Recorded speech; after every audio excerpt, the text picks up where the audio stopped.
Right, it's the evening of Friday the 26th of June, and here I've got a clock radio, and the reason I'm showing you this is because today is the last day of transmission on Radio 4 Longwave.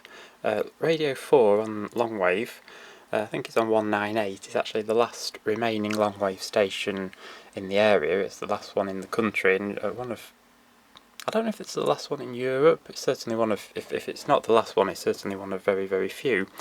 But this old Sony Digicube, which I've had since the early 90s, is the only long-wave radio I have, and this doesn't actually date from the early 90s. This actually dates from the early 1980s. My father had this before me. This is a Sony Walkman with a radio cassette that needs putting back together, so I'll move that out of the way. This is the controls on top, so it has an alarm clock. This clock here is a VFD, that's a vacuum fluorescent display, and for something of its age, it's actually in really, really good condition. It keeps time very accurately because it actually gets its clock from the mains power. It's the 50Hz signal from the mains power, so that's very accurate. But it's always been a bit iffy, so if we turn the radio on, turn the volume up, can't really hear anything, can we? I'm not sure what we're on. You see this switch, this is the band switch, that actually broke a long time ago. Right, let's see if I can reach in. I think it's on long wave, so I'll just put it on FM. There's something there.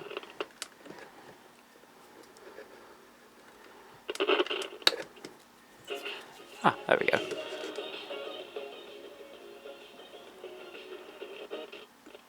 You can tell this volume control needs cleaning.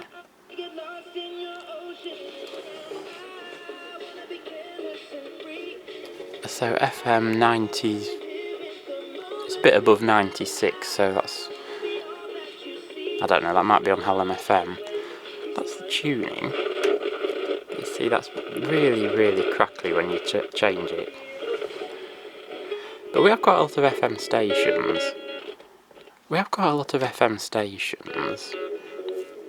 So it can pick quite a lot up even just with this little wire. Let's see if we can find Radio 4 on FM first.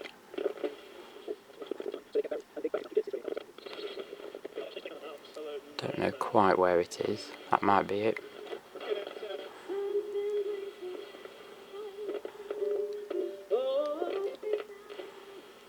You see, we've got a lot of choice on FM, so I'll just change it to medium wave.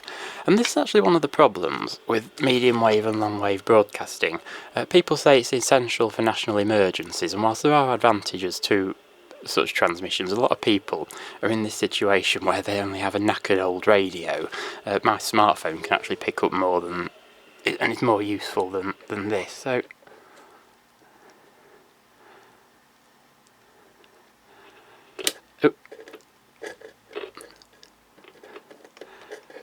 that's not on medium wave, I forced that over to long wave. Let's see if we can tune in Radio 4.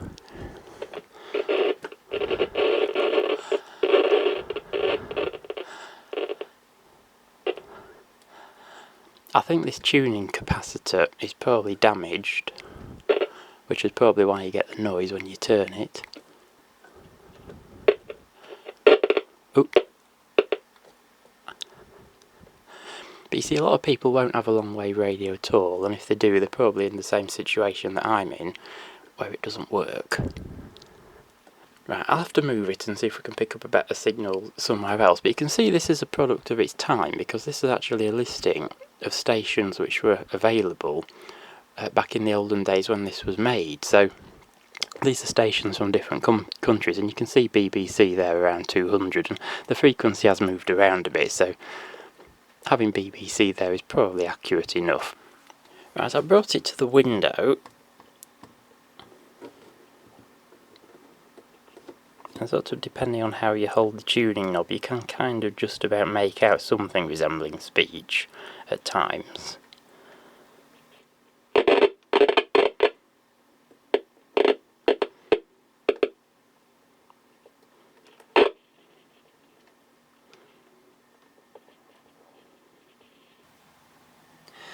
No, I think we're completely buggered on long wave, unfortunately, so if we do need long wave for emergencies, as people say we do, I think I'm screwed.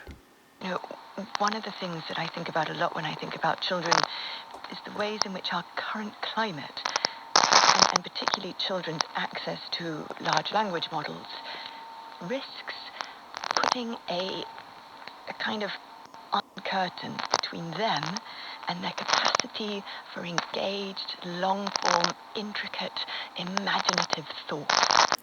But thanks to modern technology, we can listen over the internet from a radio device somewhere in the Netherlands.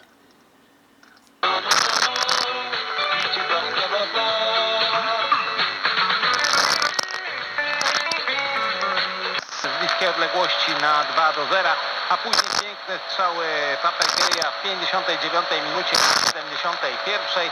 Wynik 4-0 oznacza, że Senegal jest na trzecim miejscu.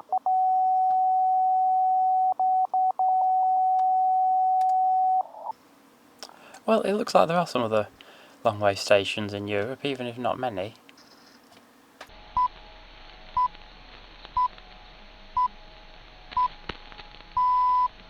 BBC News at 11 o'clock. The US military says it has carried out strikes against Iran in response to an attack on a commercial ship in the Strait of Hormuz yesterday, which American officials said clearly violated the ceasefire agreement.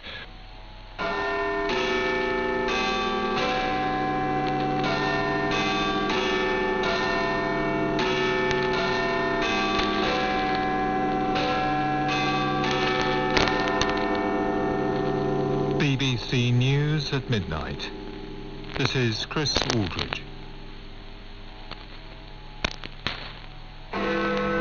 US forces have tonight hit targets near the Strait of Hormuz, saying the strikes were a response to an Iranian attack on a commercial ship in the strategically important waterway. Search and rescue efforts are ramping up in Venezuela, where 2 powerful earthquakes are confirmed to have killed more than 900 people. More than 50,000 others are feared missing. The UK has recorded its hottest ever June temperature for the 3rd day in a row. President Trump's former National Security Advisor John Bolton has pleaded guilty to mishandling classified documents. Sir Keir Starmer has declined to sack the Immigration Minister Mike Tapp, despite being asked to do so by the Home Secretary. Also tonight, a final farewell to Radio 4 broadcasts on longwave. Radio 4 broadcasts on longwave will end in just over half an hour's time. The BBC began broadcasting on the frequency from its original transmitters in Daventry in Northamptonshire in 1925, before switching to a new transmitting station in Worcestershire. Our media correspondent David Sillito reports. Ready for number 3. All ready. Right, let her go. 1934 and the beginning of an engineering marvel.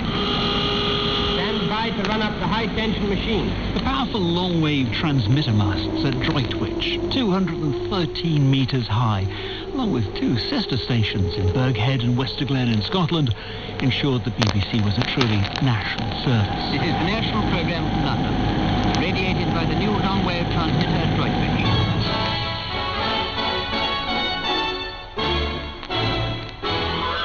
Beginning with Eric Coates' The Merrymakers, the BBC's new Droitwich service sent out a signal that travelled far out to sea and, for decades, delivered the shipping forecast. Dover, Thames, Humber, Heligoland, East Dogger. And that ability to travel far?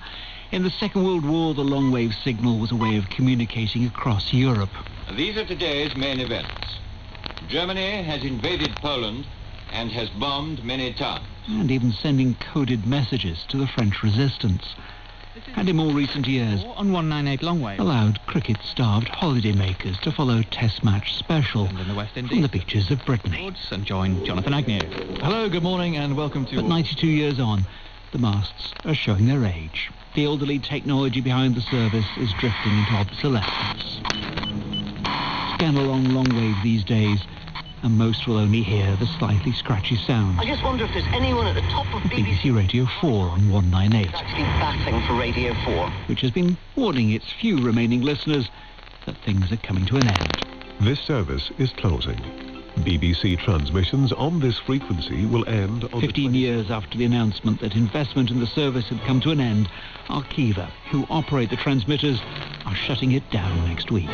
Which means that tonight, Radio 4 will be saying goodbye to Longwave.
This is BBC Radio 4.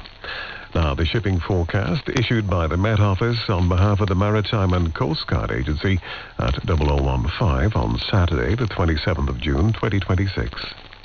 The general synopsis at 1800.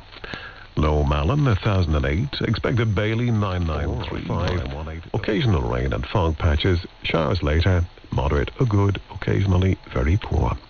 And that completes the shipping forecast. Well, before we leave you tonight, I just wanted to take a moment to mark the end of an era.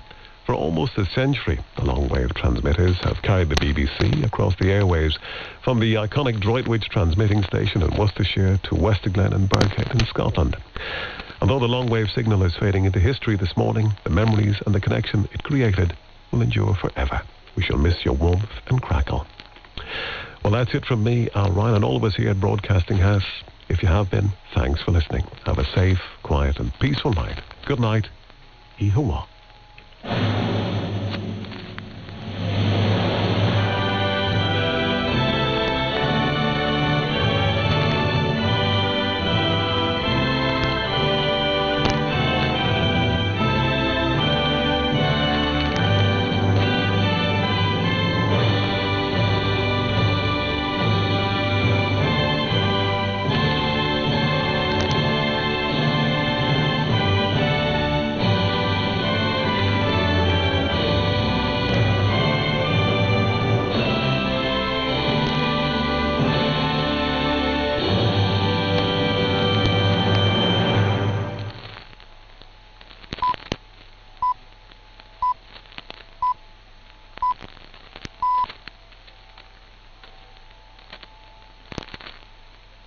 You are listening to 198 kHz longwave.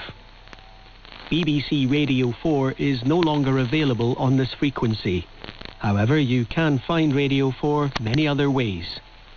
You can find BBC Radio 4 online via BBC Sounds.